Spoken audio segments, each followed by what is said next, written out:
I want to begin with this. CBS, Sam Quinn, came out with an article ranking the best coaches in the NBA so far. He did this by a tier list. He also said that he had done this with categories, that he is giving his reasoning as to why he is ranking coaches where he is ranking them. And one that really surprised me, and this is not because we're huge Orlando Magic fans here in the city of Jacksonville, but it still seems to me that the Magic aren't getting their respect quite yet. Coming in at number 19 was going to be head coach Jamahl Mosley. Now, he does say that this is a young team. Jamahl Mosley inherited a young group that's still learning how to win a lot of games, but they are progressing. We saw what they did in the NBA playoffs, just coming one game short of going to the second round and facing the Boston Celtics. They had an 18-point lead against the Cleveland Cavaliers in Cleveland.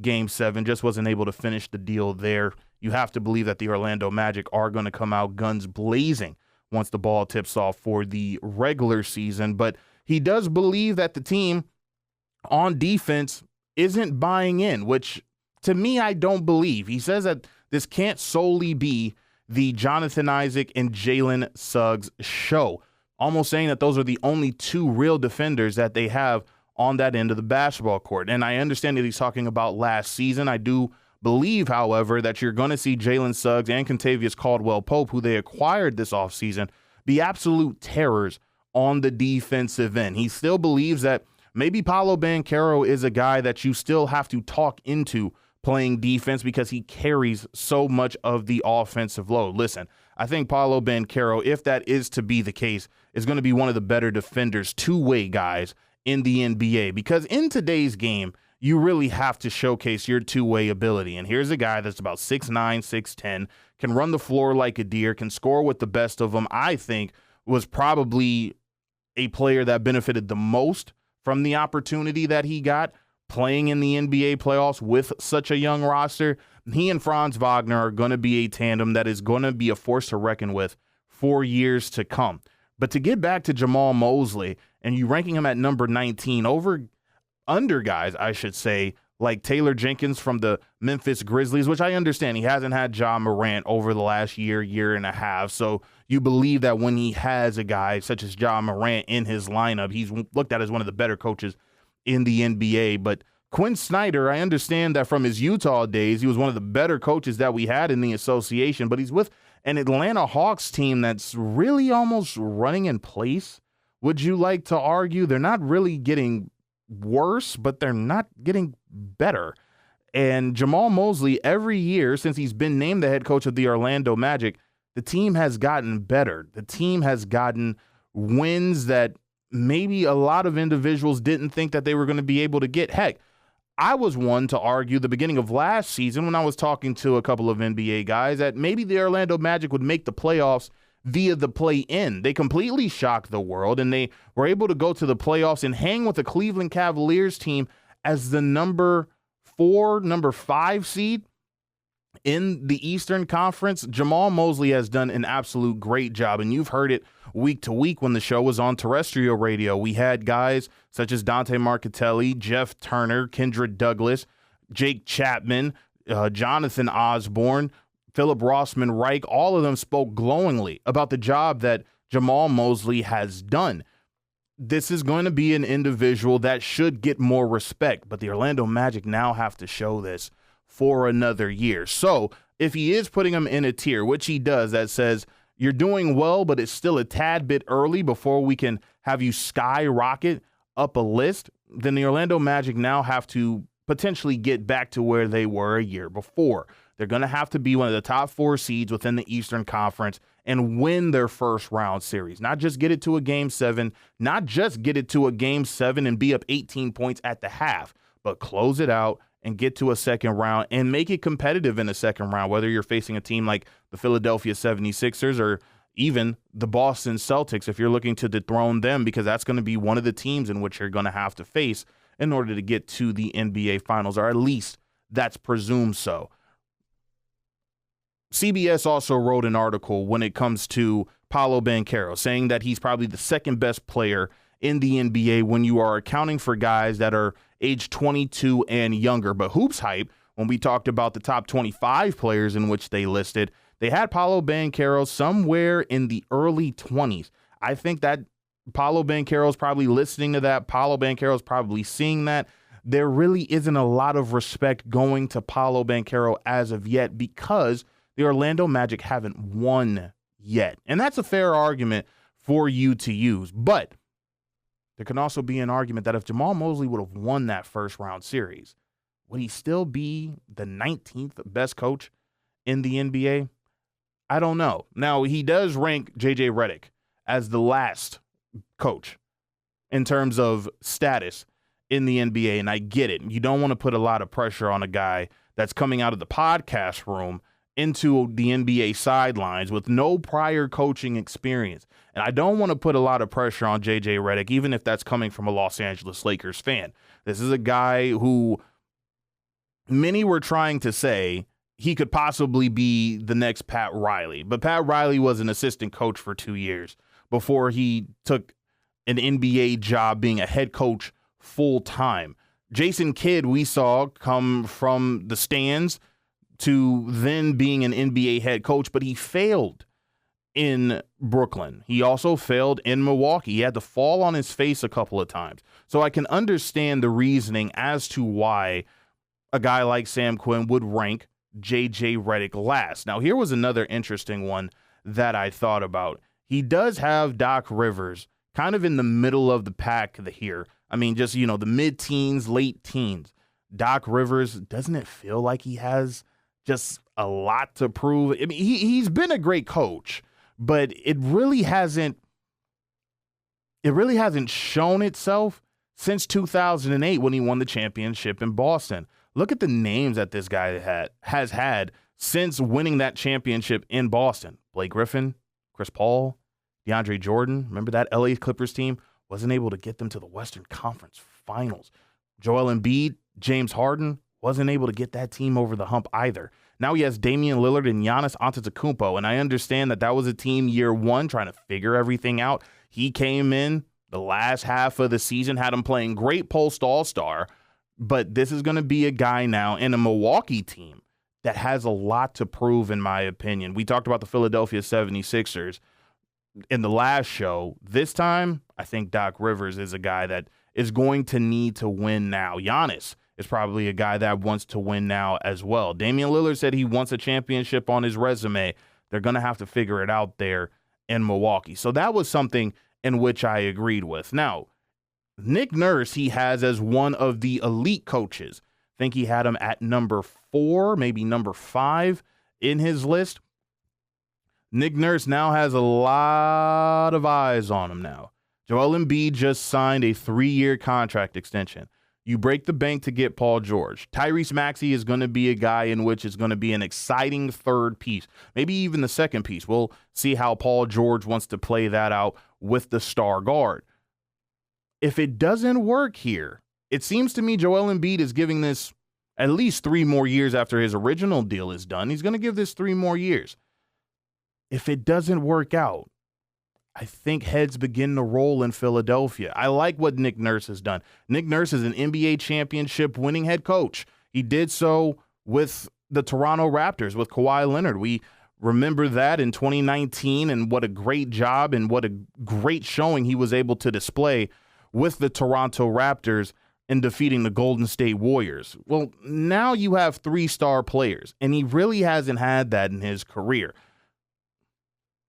How much more pressure now is going to be on Nick Nurse as a whole when you're looking at him as one of the elite, or naming him one of the elite coaches in the NBA? It's going to be something to see, especially now when you have Joel Embiid signing that extension. Lastly, he has as his number 1 coach, Eric Spoelstra.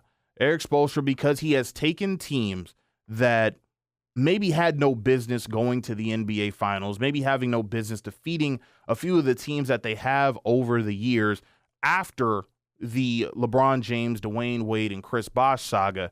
He's taken teams that have been spearheaded by Jimmy Butler to an NBA championship. And remember, this was a guy that LeBron James wanted fired. He wanted Pat Riley to come back from the front office and be an NBA head coach once again and coach the Miami Heat team led by LeBron James, and Pat Riley said, no, I'm going to allow Eric Spoelstra to be the guy, and he has developed this guy into one of the better coaches in the NBA. Is he the best coach? Depending on what you like to read from Sam Quinn and the reason as to why he says he's the best coach, you can say that it is fair. I still look at a guy like Steve Kerr and say X's and O's wise, he may be one of the better guys that you're going to see within the NBA coaching. Now, he doesn't have the roster around him to be a coach that's going to make it into the playoffs or have a deep playoff run. However, again, we thought that before they won their 4th NBA championship and Kevin Durant left. We thought that the window was closed. The saga was over. Steve Kerr, as well as Stephen Curry, showed the entire NBA world that that was not the case. Now, finally, there was one for me that was an interesting one when you talk about some of the great NBA head coaches. Mike Malone. Mike Malone has done a great job with the Denver Nuggets, but can we start arguing now that maybe the championship window is closing?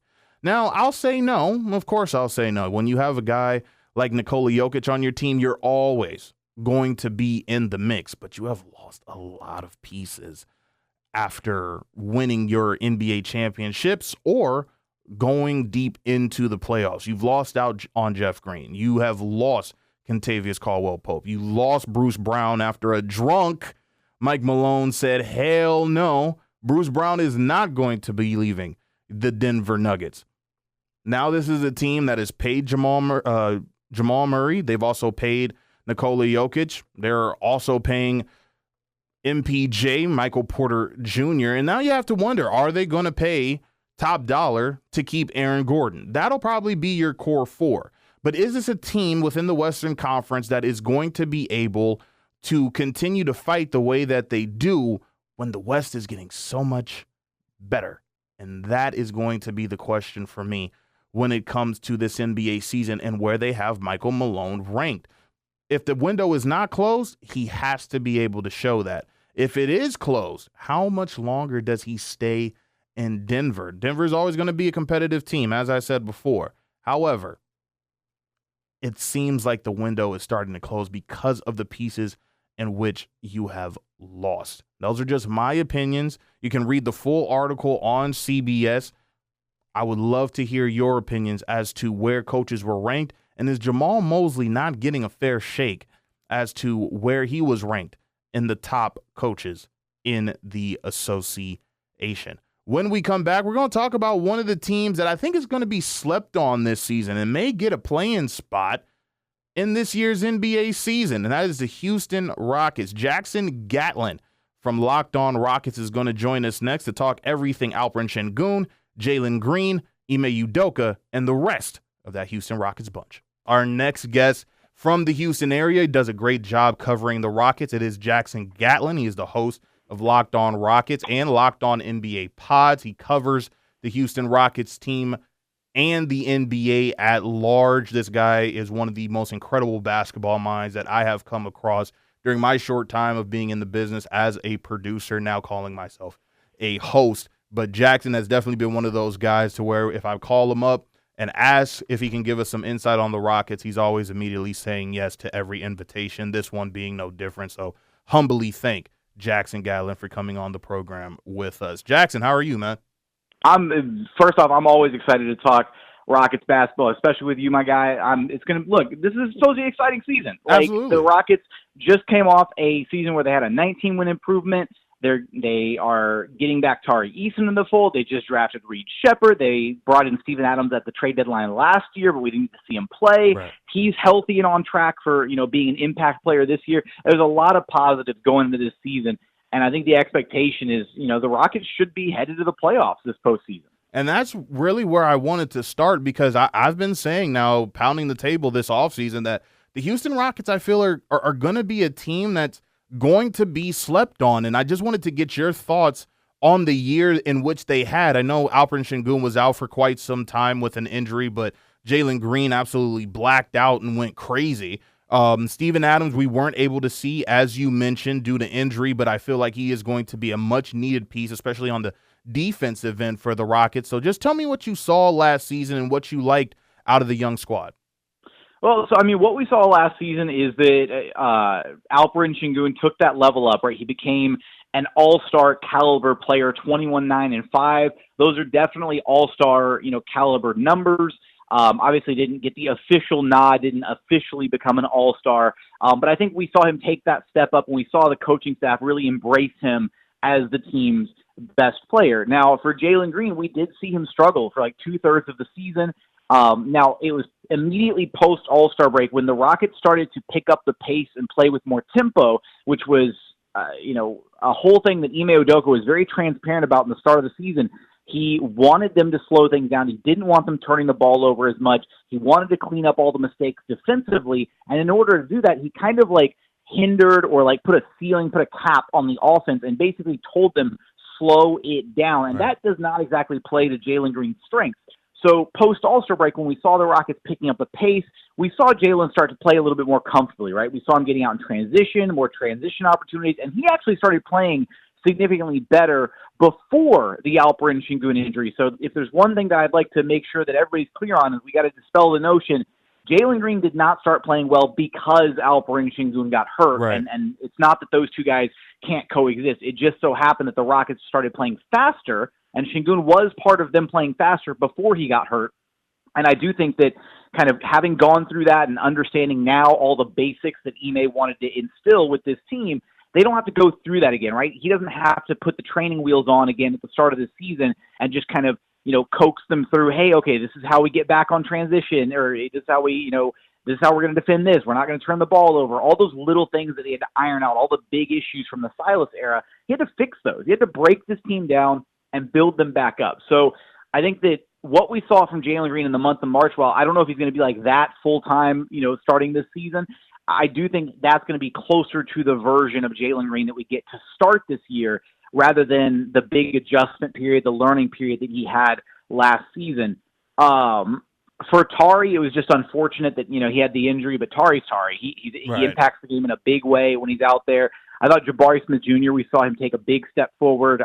We got the version of Jabari that we were expecting to get when the Rockets drafted him number 3 overall, a versatile kind of 3-and-D wing. The three-point percentage I expect to continue to climb this season. He shot 36.3% last year.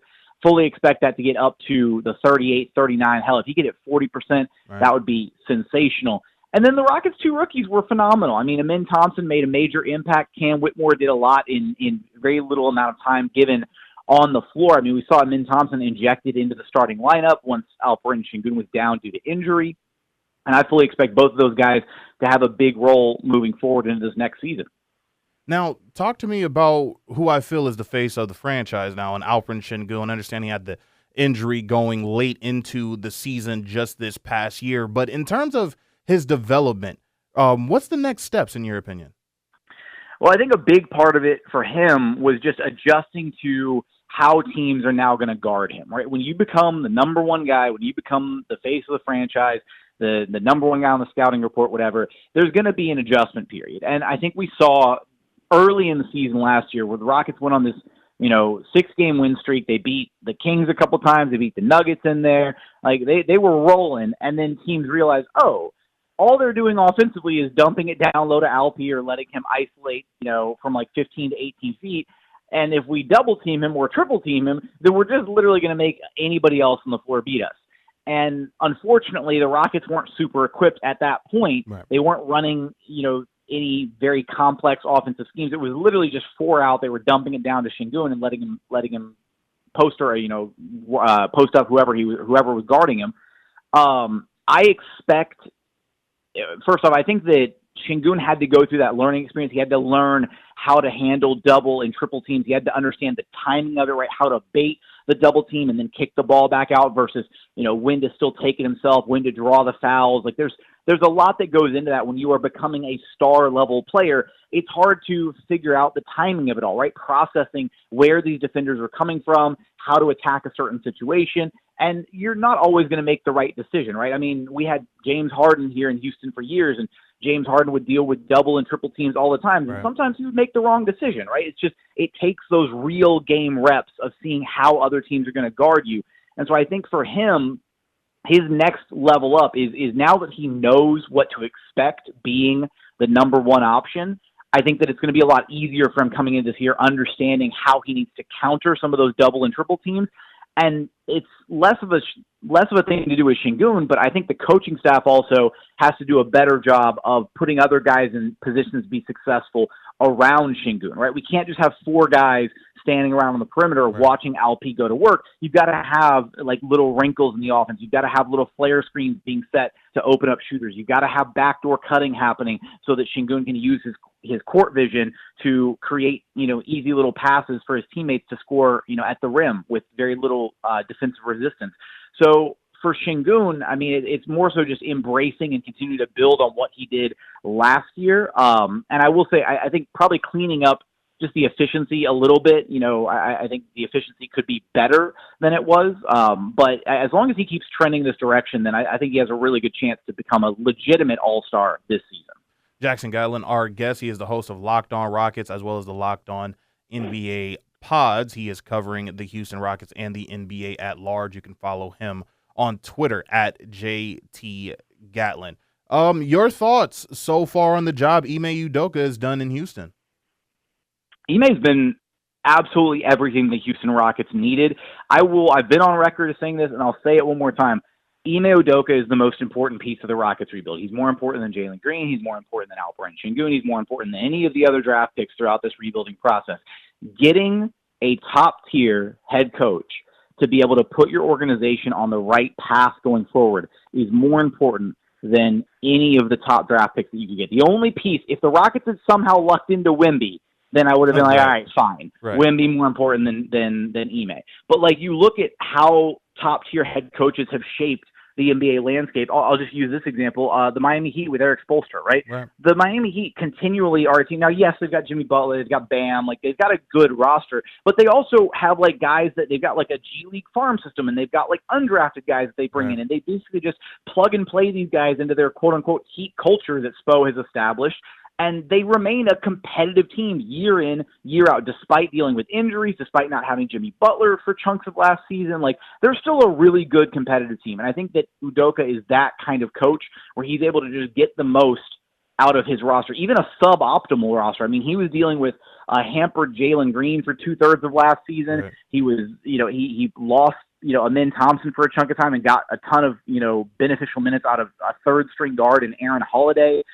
He made Jeff Green basically the backup five and made that work all year long. He did a lot with a very limited roster last season, and he also managed to still focus on the development and growth of a lot of the players on the roster. So I'm really excited to see what they do this upcoming year, having a full off season of development. There's no more, these players don't have to get to know Ime, and he doesn't have to get to know the players. He knows exactly what he has now in all these guys on the roster, aside from just Reed Shepherd and Steven Adams, since they weren't really around last season. Right. But aside from those two guys, it's the continuity factor, the chemistry factor is going to be huge going into this next campaign.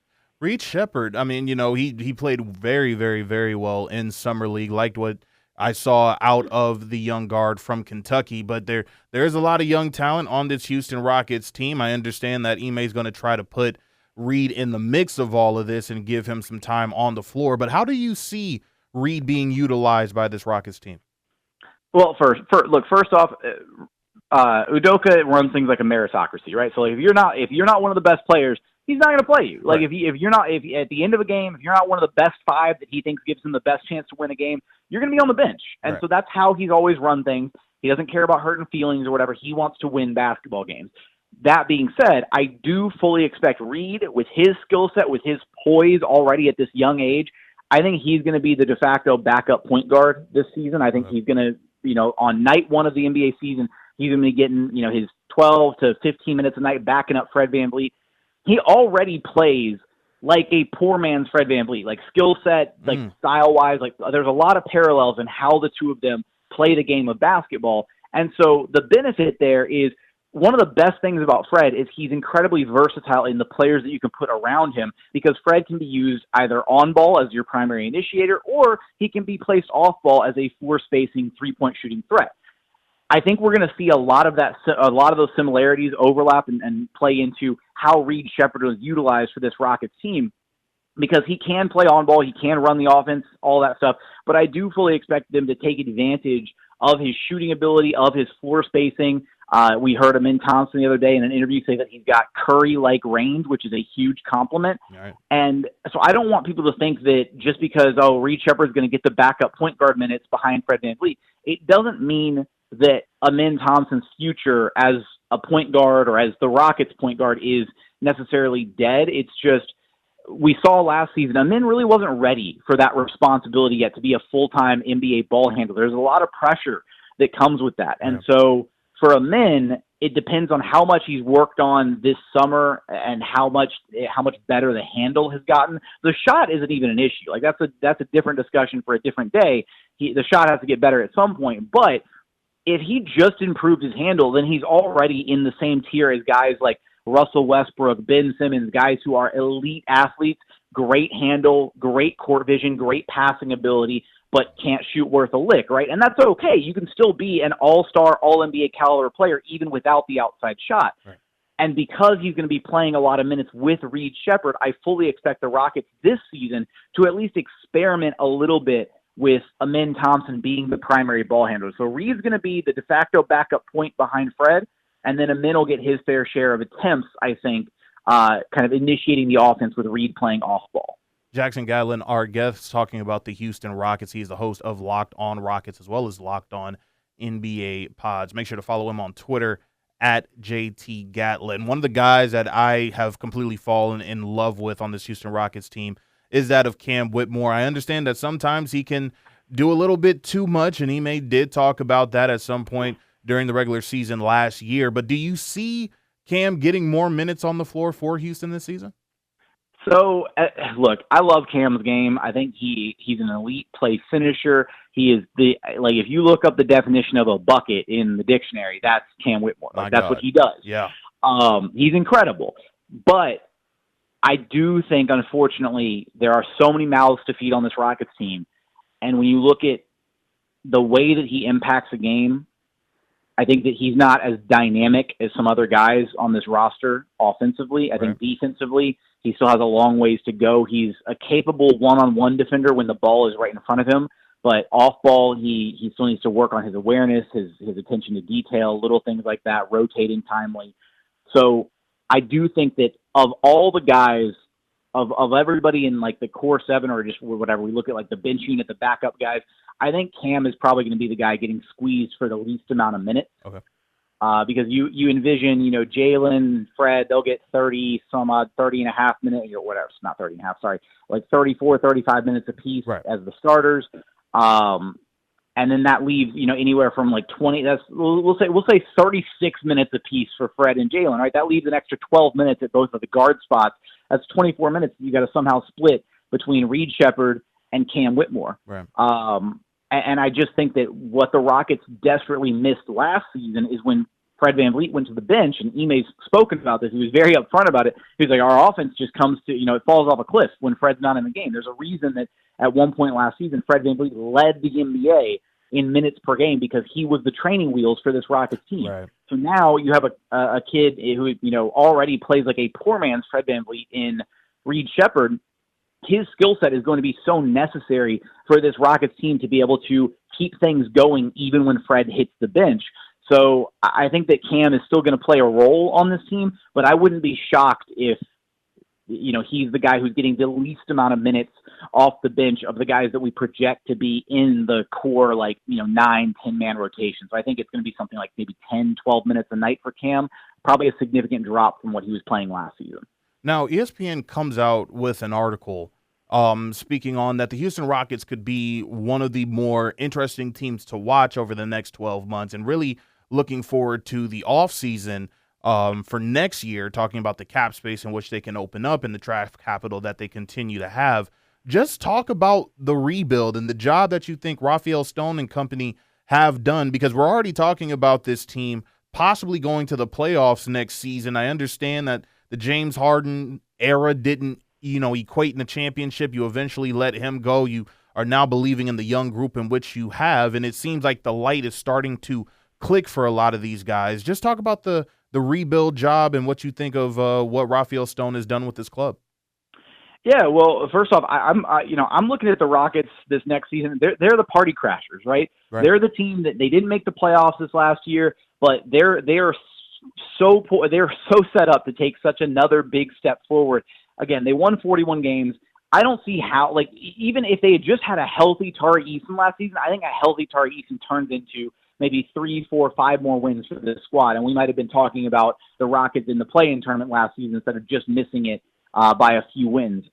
So, all the young guys are getting better. You're adding Steven Adams, who is, a significant impact player. You mentioned his defense earlier. I think his biggest help is actually going to be on the offensive end, because you go back and look at all the numbers from his time in Memphis, and Steven Adams helps the offensive efficiency of every single team that he's ever been on, largely with his screening presence, with his playmaking ability. The Grizzlies were a almost 4% better three-point shooting team with Steven Adams on the court than they were off when he was off the court. They shot around like 37-something% when he was on the floor, and they shot only about 33.5% or something when he was off the floor. Their offensive rating was about 8 points better per 100 possessions with Adams on the floor. I think that's going to be a really big, I think it's probably maybe the most under-the-radar pickup for any team that has playoff aspirations in the NBA. He's a starting caliber big when healthy, and he's going to be backing up Alperen Sengun. That is a huge benefit to have for this roster. But talking about Rafael Stone and just kind of what he's done in Houston, I want to give Rafael Stone his credit.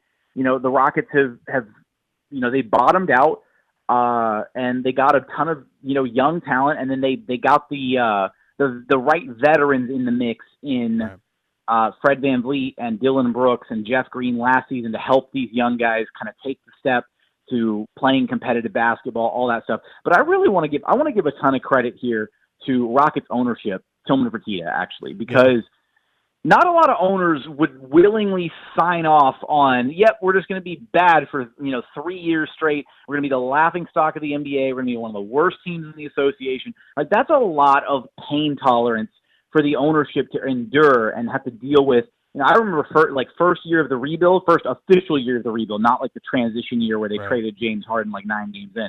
So the first real year of the rebuild, I remember like the Rockets organization, they were doing stuff like giving out free tickets to games. They were like trying to incentivize people to like come back. They were doing all sorts of stuff because nobody cared about the team because they knew they were going to be bad, right? They didn't have any, awesome young marketable players.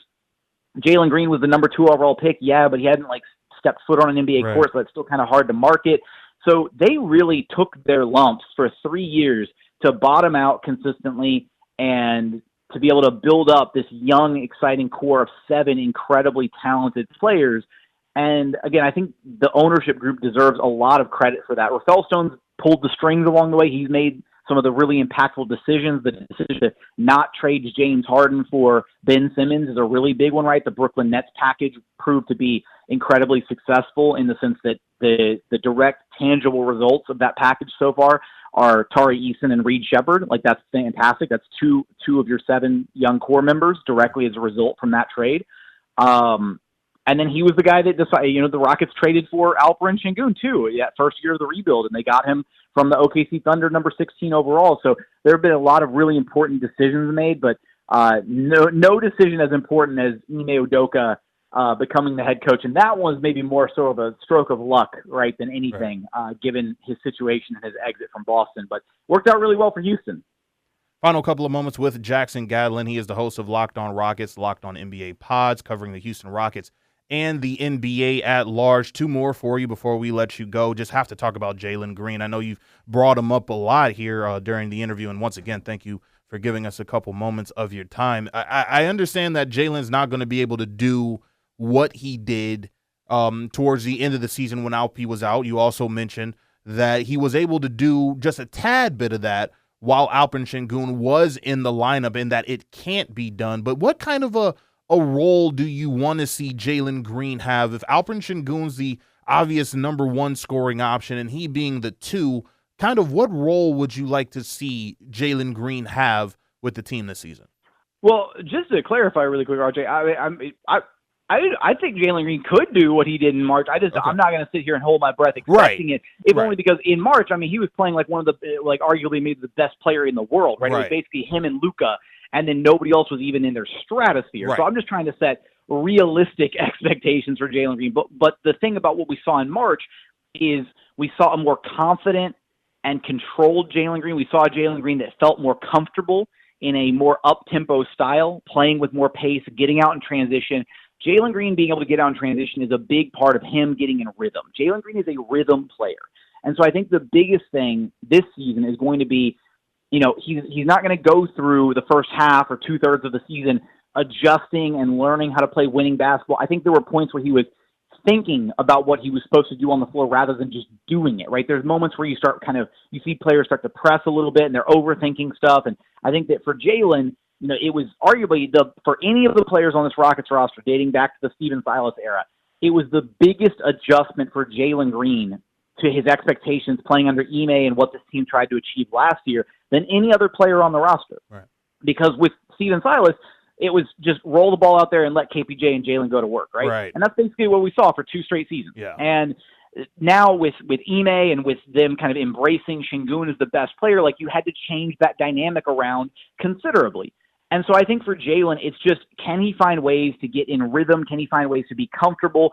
The biggest thing is he's got to find ways to be comfortable and confident and consistent in the half court. You can't rely on transition. You can't rely on getting out and scoring in transition consistently. Yes, that can be parts of your game. Yes, you can excel. And, if you get a great defensive stop and you get an outlet pass from Steven Adams, cool. Get out in transition and throw down a windmill dunk, whatever. That's awesome. And that's a great way to see the ball go through the hoop and get you that confidence. But he needs to find ways to be able to manufacture some points in the half court. And there's 2 things that I'd really like to see him, kind of improve on or add to his game this next season. One, he regressed when it came to drawing fouls this past year. His free throw rate was down. His free throw attempts were down this past season. I want to see him get back to just, if you are a star player in today's NBA, the number one way that you can get yourself going, if you're struggling, the shot's not falling from outside, you're smoking every layup under the rim, doesn't matter. You get to the basket, you initiate contact, and you draw a foul, and then you get to the free throw line, right? That's number one, I think, for Jalen Green, is he can do that consistently. If he can get up to 7, 8 free throw attempts per game, that's a free 7 or 8 points. It's easy money that he's leaving on the table by not kind of forcing the issue and initiating making the referees blow the whistle, that kind of thing. The other one is he has a go-to move, the step back that we see him use all the time, but he predominantly uses the step back to open himself up for threes, and I'd much rather see him go back to what he did when he was in the G League. He used that step back all up and down the floor. He used it going baseline. He would use it for middies. He would use it everywhere.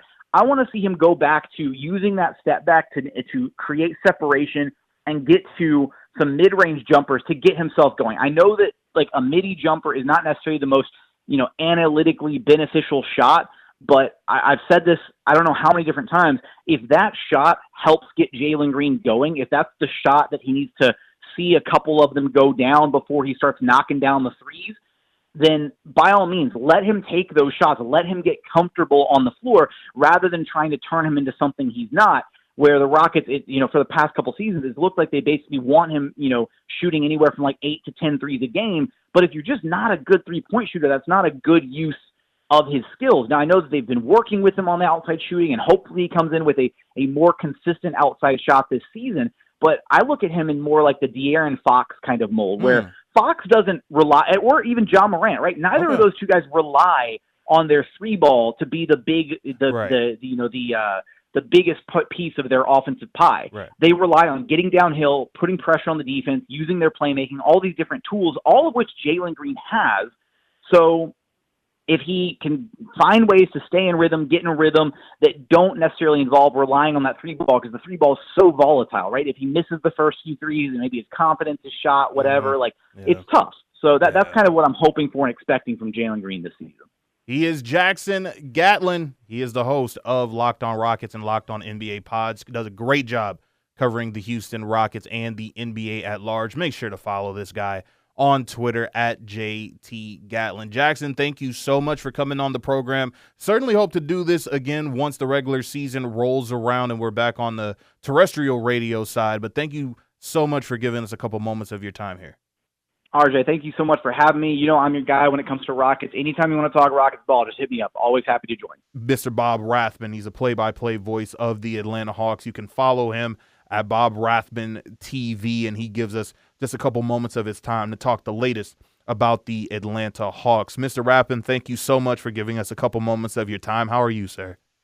I'm doing fine, RJ, and I appreciate all those kind words, but please, I'm Bob. My dad is Mr. Rathbun. Absolutely. Before we get to the Atlanta Hawks and what happened last season and going into this regular season, just wanted to ask, how did it feel doing TBT this year? I mean, to see all of the talent that you see during that time going, to try to win the big prize. You see a couple of former NBA players in that tournament as well. Just for you to be able to do that commentary and that play-by-play, how did it feel over the summer? Well, I think this is the 8th summer that I've done it. Okay. Of the 11 that we've had, and I love it. I think it's a great little tournament, a great concept. Most of the guys are headed overseas to play internationally as professionals, and this gives them a great summer run to get ready for their training camp, because they go back like the 1st of August, 1st to mid-August, to get ready overseas, much earlier than we do here for the NBA and G League, et cetera. So it's very serious basketball, and there's 2 different types of teams, basically. You have an alumni team or a team that's playing for a cause, and it's really good basketball. The games are short enough that it's fun. It goes by quickly, but good games, and the Ohio State alums ended up winning it this year, so it was a lot of fun. Absolutely. Now to transition to the Atlanta Hawks, I understand that this may not have been the year this past season that many fans or even the Hawks organization was expecting, but I did hear you say in an interview that, from Landry Fields to Quinn Snyder to everybody in that organization to the players that are on the team, they're willing to do whatever it takes to turn this whole thing around and right the ship. So wanted to ask you, as a longtime play-by-play voice of the Atlanta Hawks, how do you think this Hawks team gets back to their winning ways?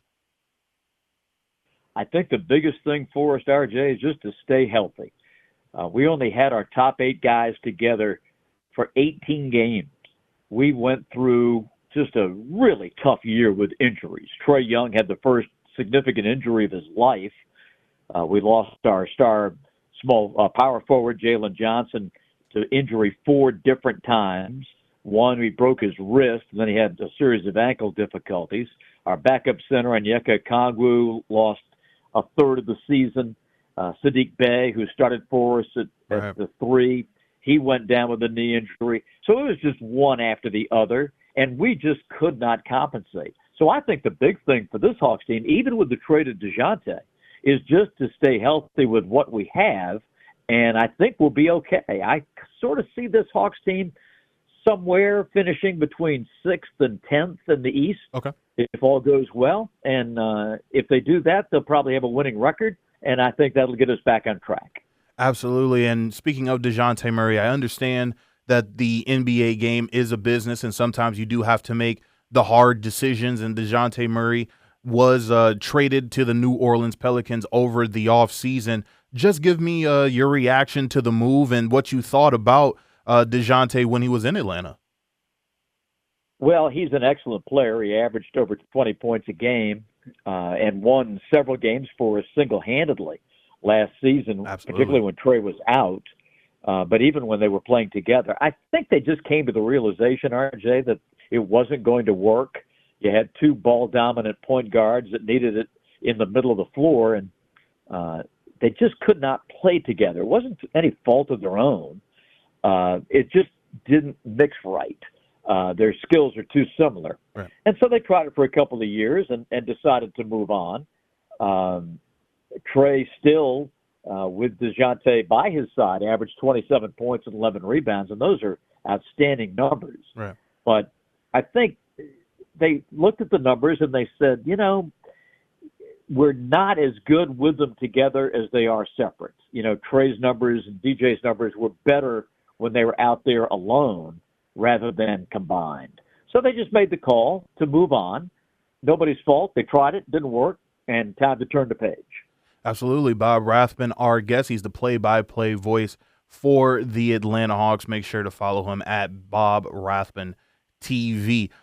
Speaking of Trae Young, heard him say in an interview over this offseason that if he just had a little bit more height to him, he'd probably be argued as one of the best players of all time. Now, I don't know whether or not he's going to hit a growth spurt between now and the end of his career. However, it does seem to me that when I've watched him, he's been an absolute joy to watch while he's been with the Atlanta Hawks. What have been your thoughts on Trae Young during his tenure in Atlanta? Well, if you look at his career path, his numbers have gotten better every year. 27-11, RJ, doesn't come through the door very often. No. And we've got one of them. Yeah. So I think it's best that we take advantage of not only what Trae can give, but how do we best supplement the team to really let him do his thing, right, and at the same time sort of cover up for his defensive efficiencies. I love your line about maybe he'll have a growth spurt. I tend to think that he's as big as he's ever going to get. Yeah. He's 26 years old. I don't think he's going to unless we get him on the rack and stretch him out. I don't think he's going to get a lot taller. Right. And he's sure not going to put on a lot of weight. No. So he kind of is what he is, and we know, the whole league knows, that at the end of a close game, you can get him in a pick and roll, and generally the guy that's on him is going to be able to jump over him and get just about any shot he wants.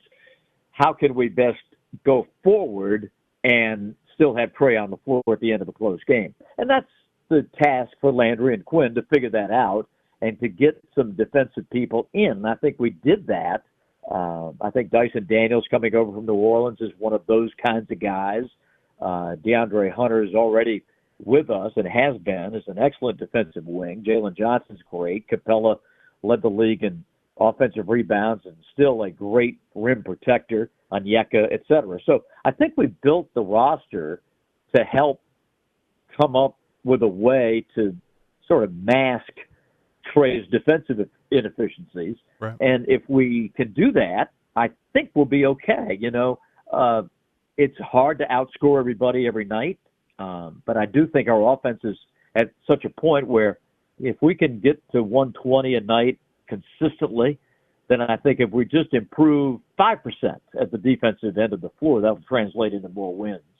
Absolutely. And the guy that's stirring it all and trying to make it all happen on the coaching side is that of Quinn Snyder. I loved Nate McMillan and during his time with the Atlanta Hawks, but Quinn Snyder, an absolute great coach in his own right. What has been your assessment of Coach Snyder thus far? Well, there's no doubt he made his mark at Utah. He's an offensive genius, and I think when he has a guy like Rudy Gobert in the middle, he can put together a very good defensive team as well. Right. Quinn's an outstanding coach, and we are very lucky to have him. But I must say he also has a great staff. We, last year, despite the fact that we finished 10 games under 500, set the all-time franchise record for assists in a season. Wow. It might not jump out at anybody, right, but when you look back at the history of the Hawks going back to the late 40s, you're talking about some of the greatest guards in the game, guys like Lenny Wilkins in St. Louis, yes, Pete Maravich. right. You go right on down the line to Steve Smith and Mookie Blaylock and to, Trae, right to today. To set the all-time assist record means that ball is moving. Teammates are finding each other, and that's all a part of Quinn's philosophy offensively, to don't settle for a good shot, get a great shot. So he's proven himself as an elite coach. Now we've just got to get the guys around him, I think, to start winning and making playoff runs. Bob Rathbun, our guest, the play-by-play voice of the Atlanta Hawks. You can follow him on social media at Bob Rathbun TV. The Atlanta Hawks select Zachary Richeche with their first pick in this past NBA draft. How excited are you to see the young man play alongside Trae Young and the other guys on this Hawks team? I'm very excited. I think he's got a great chance to be a longtime pro and do very well. He's just 19 years old. It's going to take him a while to ramp up, get ready. You might not see a ton from him this year, probably more at the end than the beginning.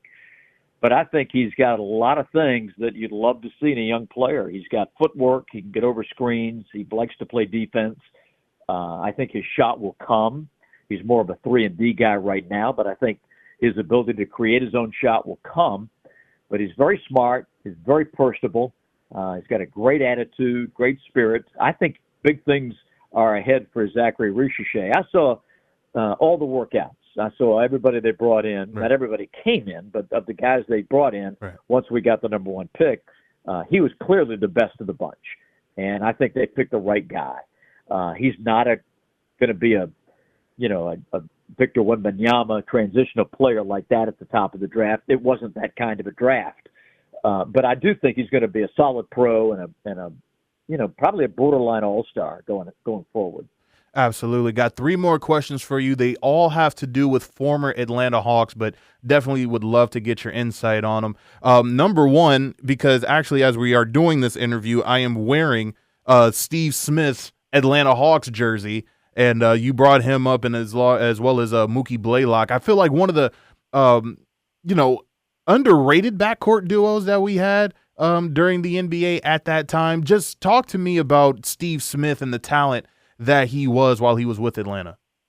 Oh, my goodness. To have a 2-guard at 6'8" was tremendous because he was a great defensive player, a wonderful shooter, had a great college career, of course, and came to us from the Heat and became an Atlanta mainstay. Yeah. Loved Smitty. He later became my broadcast partner.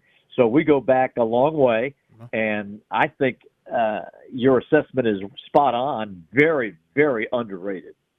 Absolutely. Now, talk about just a couple of guys who have left the Atlanta Hawks but have done great since, being an Atlanta Hawk alum. But first, wanted to bring up Al Horford. He's finally an NBA champion. He's finally got over that hump. However, when somebody comes up to me and says how you remember Al Horford besides being an NBA champion, the first thing I'm always going to go to is those great Atlanta Hawk teams with him, Joe Johnson, Jeff Teague, as well as Paul Millsap. Those were some great teams. It was always surprised that they weren't able to make the NBA Finals themselves. Understand that they ran into LeBron James a few of those years. But just how proud are you of Al Horford that he can finally say he's an NBA champion and, being one of the greatest members of the Atlanta Hawks organization?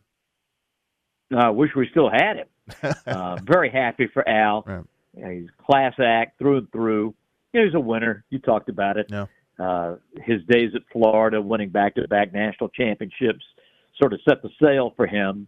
A big mess up here in Atlanta, letting him walk as a free agent. He still should be in a Hawks uniform. But he's a great guy. Love him. Love his family. Still playing. He's going to come back and play another year in Boston, which he should. And I'm thrilled that he's a friend. Lastly, it was announced by the now Brooklyn Nets that Vince Carter is going to have his jersey number retired by the team. Absolutely well-deserved. I understand that a lot of people are going to remember him for his Toronto Raptor days, but was able to spend a couple of seasons in Atlanta as a member of the Hawks. Just your thoughts of Vince during his time there in Atlanta. Well, he was great. He was at the tail end when he got to us. Right. He was more, even though he could still play and contribute, his value to the Hawks was more in the locker room. Trey was a little bit younger back then, and Vince had his ear trying to mentor as he played, which was great. Later joined us as soon as he retired in the broadcast booth as he decided that, he wanted to move in on that part of his experience. Right. But he started laying the groundwork for that when he was here. He was over at Turner Sports and, getting his feet wet in the business then. But he is, going to the Hall of Fame here in a few weeks and well-deserved and one of the iconic figures in our game. had more teammates than any player in NBA history, and probably that will never be broken. Right. To play 22 years, Yeah. you're going to accumulate a lot of teammates over time. Yeah. But love him. He's great. Really a great teammate, wonderful presence in the community. Everything you want in an all-NBA and all-star player. Now, I know I said that was going to be the last question, but I got to ask this from you because, you speak over, 20 years for, a player such as Vince Carter, but, it's been over 20 some odd years for you doing this with the Atlanta Hawks, and you and Dominique do an incredible job with your commentary on Atlanta. And I just wanted to know for you, being over 20 years in the business with one team, just how excited are you personally to be able to say, you know what, I get to do this for another year? And you've seen many players come in and out of the organization, but you've seen many great players come in and out of the NBA as well. Just how excited are you to be able to do this for another NBA season? Oh my goodness. It is, it's overwhelming. The blessings that have been bestowed upon me and my family by this organization, the chance to do what I love on a daily basis, has just been fantastic. But, the bottom line is it's for the fans, and Nick will say that too. Even when he played, it was, he gave his best performance every night. And I'd like to think that I do the same thing for the fans. We are the conduit. Nobody in our organization talks to the fans more than we do. The coach, the players, none of them. GM, we have the fans' interests at heart when we talk to them for 2.5 hours every night. So with that is a great responsibility that I don't take lightly. But it's such a hoot to be in the NBA and be courtside, to see the greatest athletes in the world go at it, and be with the team and travel with the team. It's so much fun, and it's just been a labor of love for all these years. I'm very grateful.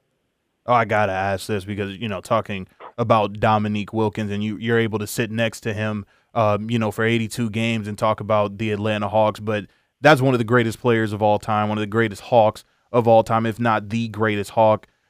Could you imagine the damage that Dominique Wilkins would be doing in today's NBA? Have you guys ever had that talk about what he could possibly do if he played in today's game? Well, not only have we talked about that, we've also talked about how much money he'd be making today instead of back then. Right. I always kid him. I said, "You better blame your mom for having you when she had you, because if you'd have come along 20 years later, oh my goodness, you would have made 10 times the money." Yeah. But we talk about it. It was a different game. Right. The rules of the game, the way it was played, there was no load management. There was no right. The physicality was 10 times what it is today. So, we talk about that all the time. And he recognizes that he had his time, and these guys are having their time, and he's cool with it.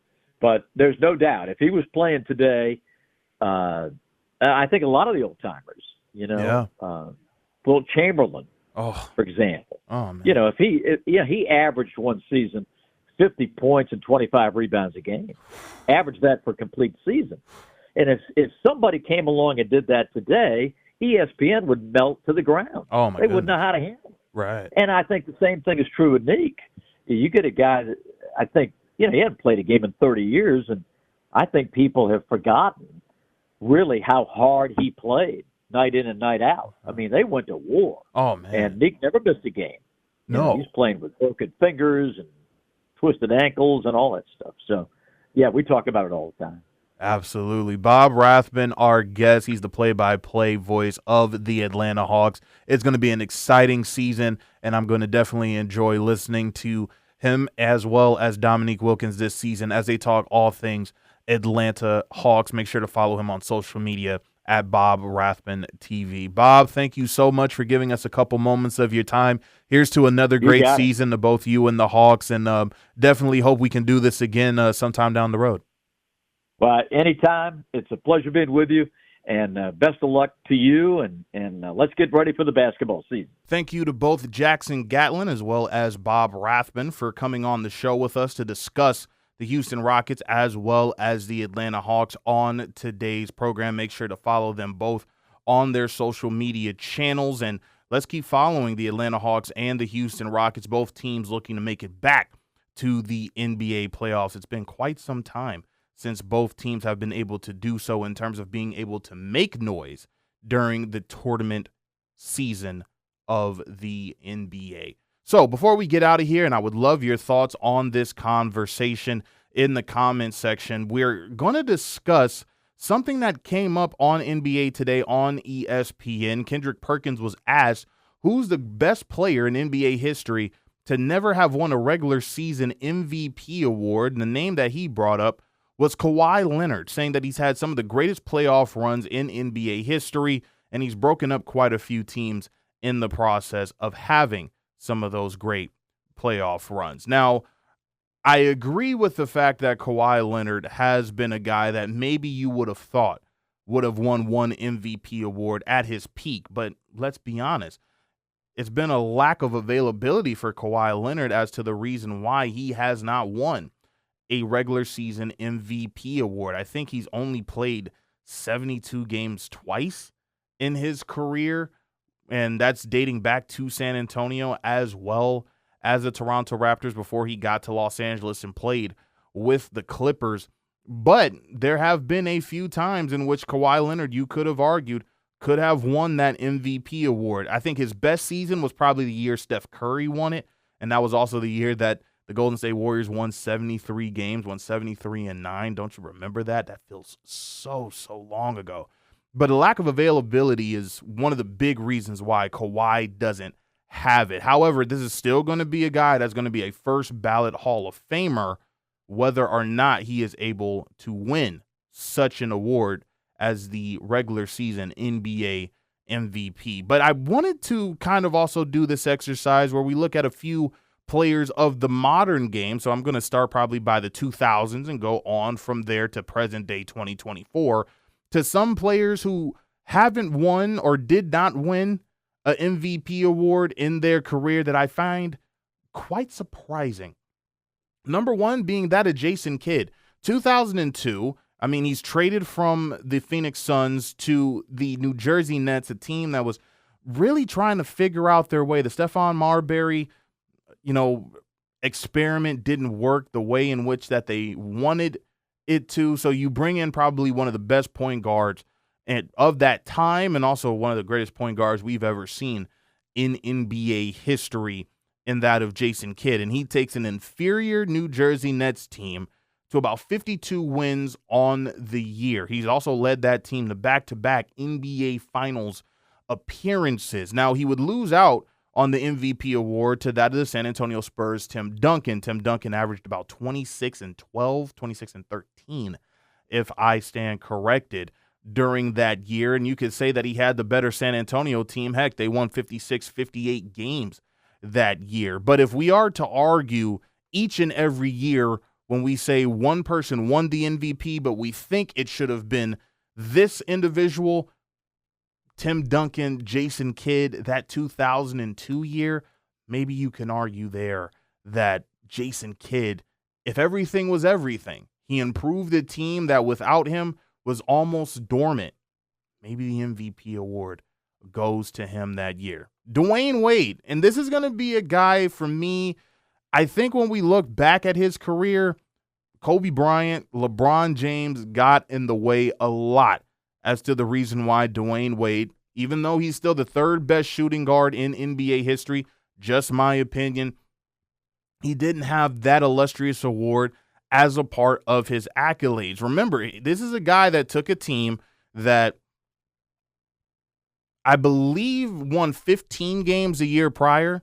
He upped that to where I believe they just got under 50 wins that year. However, he would lose out that year to LeBron James. He would finish third in MVP voting that year. It would go LeBron James. I believe Kobe Bryant was in second place that year. Dwayne Wade being third. He did finish a lot of times top five in the MVP race, but if you look at that year, LeBron James and that Cleveland Cavaliers team won 66 games that regular season. So, of course, it was going to go to the king LeBron James one of his 4 MVP awards, regular season MVP awards that he has. But Dwayne Wade that year, you could argue, could have had an MVP type year if he wasn't put up against arguably 2 of the top 3 greatest players of all time. Now, here's one that I did read that really interested me that I never quite thought about. Chris Paul. Isn't it interesting that he doesn't have an MVP award? And I'm talking about New Orleans, Chris Paul. Arguably, when there was that argument of who was the better point guard in the league at that time, was it Deron Williams or was it Chris Paul? Chris Paul was leading a team that was led by himself and also David West. You remember that name? He led the league the year that many feel he should have won MVP, led the league in assists and steals, but he would be outdone by Kobe Bryant. That was his sole MVP Kobe Bryant won in the year 2008. For what it's worth, Chris Paul, during his tenure in the NBA, only 4 point guards have won the MVP award. So it's really hard to come by for the point guards in the NBA to win an MVP award. But when I talk about Jason Kidd, here's the reason why it's so interesting to me. Jason Kidd did what he did in New Jersey when the league was still dominated by the big men. Look who won the MVP that year, Tim Duncan. You also had Shaq win it a couple years prior. Allen Iverson was looked at more as a 2-guard, and he won in between those 2 cats. But following suit in 2004, Kevin Garnett would take home the MVP award. So it's really hard for point guards to win the MVP. You will almost have to be otherworldly to win that award. And when you look at the point guards who have won it since his time, Steve Nash, Derrick Rose, Steph Curry, Russell Westbrook. Kind of get the picture here. You need to be on that level in order to win the MVP. Chris Paul, without question, was on that level. But the Los Angeles Lakers really did have a better team surrounding Kobe Bryant that year. Unfortunately, they would lose to the Boston Celtics in 2008. But Chris Paul, surprising to me that he doesn't have an MVP on his accolades. Another guy, and maybe some people can disagree with me, Dwight Howard. Dwight Howard brought back the center position in a way, that back to the basket center and an all defensive presence. I'm saying within that 4-year window when he was unquestionably the best center in the NBA. He has multiple Defensive Player of the Year awards, was an absolute terror when it came to the defensive end of the floor, led the Orlando Magic in 2009 to the NBA Finals.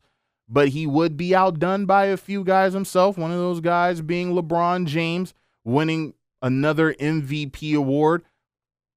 But Dwight Howard, I really believe during that Orlando Magic run in which he had when he was unquestionably one of the best centers in the NBA and the most dominant force in the NBA when it came to the big man position, not winning an MVP was really interesting to me. Those are my guys that I would say it's very interesting that none of those guys, aside from Kawhi Leonard in the modern day NBA, have won an MVP award or have that eluded from their accolades. Now, you look at guys like Jerry West, Elgin Baylor, John Stockton, Patrick Ewing. Of course, it is interesting to me that those guys do not have a single MVP award, especially when you look at a guy like Elgin Baylor, who dominated in a league that was dominated by 2 of arguably the greatest big men in the NBA, and Bill Russell as well as Wilt Chamberlain.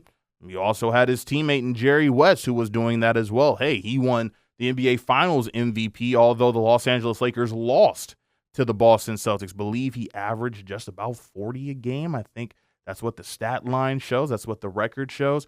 So I'm not saying that these guys are number 1, 2, 3, 4, and 5. If we're talking about the modern NBA, though, Jason Kidd, Chris Paul, Dwayne Wade, Dwight Howard, along with Kawhi Leonard, are probably the 5 players as of right now who it's surprising they haven't won the MVP award just yet. You're going to look at other guys and you're going to say Luka Doncic.